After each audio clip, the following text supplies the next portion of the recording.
Hello, today we're going to be talking a bit about VR chat and Second Life. So, what is my favourite things about both of them? And also, what's the upsides and downsides of both? So, let's get started with the older of the two, Second Life.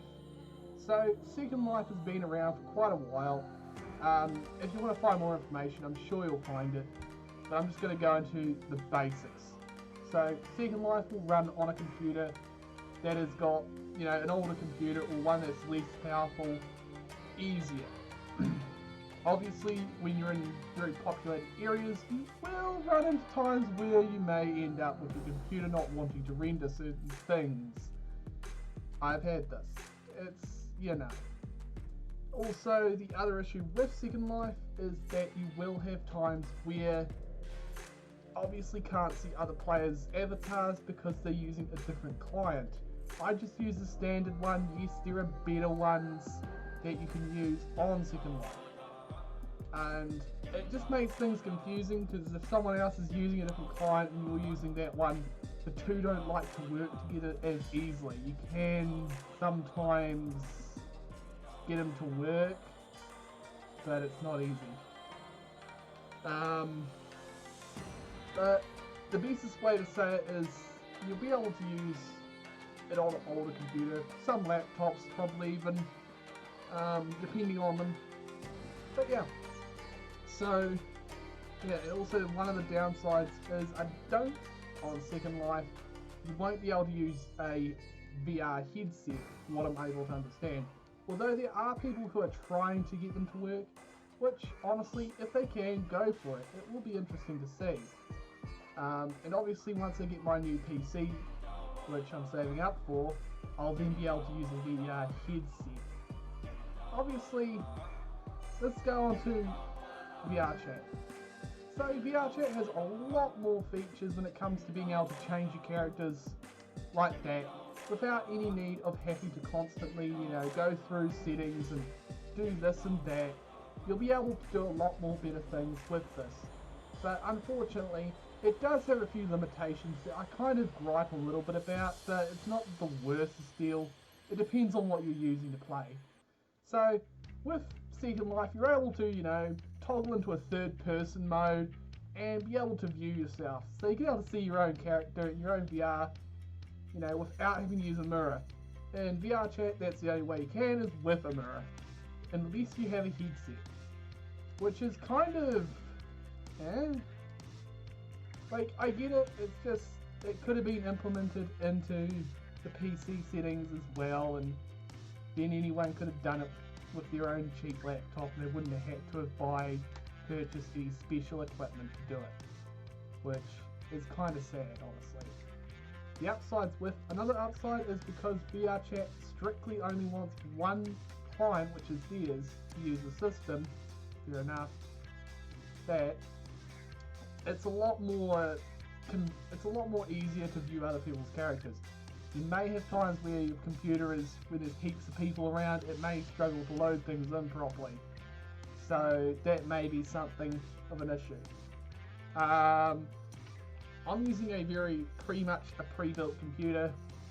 Yeah, don't judge. It was a noob decision for me to buy a pre-built that was of such poor quality.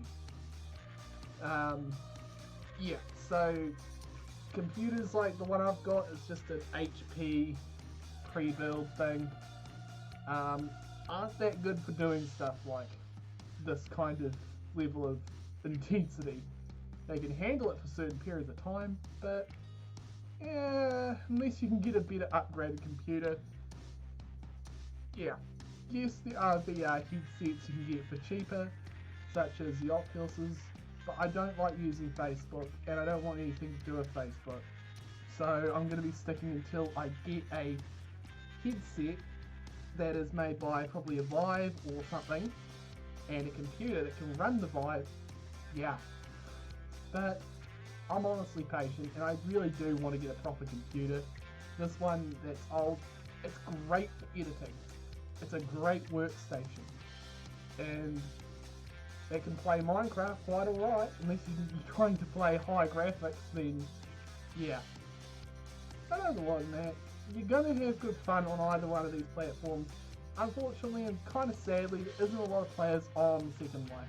I do have friends that do play it, and they have their own Discords and channels and all that to communicate with each other to arrange meetups and games. And that's the best way I can say about going about using Second Life. Yeah. One of the downsides I find also of Second Life is creating a character is next to impossible unless you know graphics design. It's a very hard to do thing, and unless you've got yourself a good amount of understanding on doing this stuff, it's yeah. I feel sorry for you. I really do. I somehow managed to get a dragon character in game through doing something. I don't even know what I did, but there's probably people out there that know more about it than me when it comes to using it. But it's a very old system. It works, there's no doubt about it. It's just, it could be optimized better in the future. Who knows, maybe because the pressure of there being VR chat now, they've got to either try and make a better system for doing the avatars, or, well, end up becoming, well, yeah. It would be kind of sad, but yeah. I'm obviously enjoyed being on Second Life. There's amazing experiences on there just as much as there are on, VR chat. Some time ago, when I got set up on VR chat, one of my viewers was on there and managed to contact me. It was an adorable thing. And we just got to chatting and having a bit of fun, playing around, and showed me how to do a few things, which is amazingly helpful, and thank you very much. I'll try and link the channel below. This also is an adorable artist who makes some of the most cutest art. Go give them a view when you get a chance to. Really good content. Makes your own art. That is something that I really love seeing. It brings a nice fluffy feeling in my heart and makes people, it makes me happy to see. And also, yeah. So both of them have their ups and downs, and honestly, I really do think that both of them have great potential and use, and it depends on what bandwidth you've got available for your internet and all that stuff. I know people who live in the middle of nowhere and still able to play Second Life. That's one reason why they play it. It's because they're able to use like their mobile data to their phone data to connect their PC or laptop to a to the internet to be able to do it. And it's pretty fascinating that your this little thingy, your phone, can be able to do that. But nonetheless, no more bickering. I want you guys to tell me what you think of both of them. If you've played either one, leave a comment down below and tell me how you thought about it. If you haven't played either one of the two, maybe give it a shot. They're both free to use. VR chat, you can find that on Steam. Second Life has their own website, and you should be able to find a bit of info on using it. Yeah, I've been using them both now, and I think they're both okay. You will have limitations in certain things, and occasional glitches and all that. But honestly, good places to just chat with other players and other people in particular, who most of the time seem to just be chilling out. I honestly, had a lot of laughs, had a lot of times that made me smile, a lot of times that made me think, when I was on Second Life, I could see these places that people had built and gone, this is my home. Made me smile. But nonetheless, thank you for today, and also, thank you for viewing. This has been Vulcanax. Hope you have a great time on the internet.